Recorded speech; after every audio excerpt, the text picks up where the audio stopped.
ভদ্র হওয়া এবং সব কিছু সহ্য করা এক জিনিস নয়।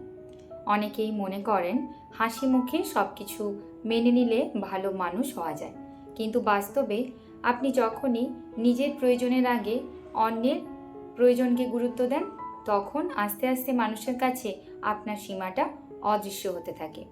সীমা তৈরি করা মানেই কাউকে অপমান করা নয়, বরং নিজের সময়, নিজের মানসিক শান্তি এবং নিজের আত্মসম্মানকে সম্মান করা।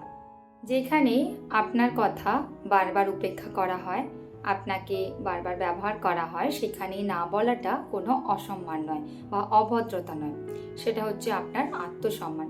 মনে রাখবেন, যে মানুষ আপনার সীমাকে সম্মান করে না, সে কিন্তু আপনাকেও সত্যিকারের সম্মান করে না। তাই আজ থেকে নিজের জীবনে একটি স্বাস্থ্যকর সীমা তৈরি করুন, কারণ আপনি অন্য সবার জন্য দায়ী নন, কিন্তু নিজের শান্তির জন্য অবশ্যই দায়ী।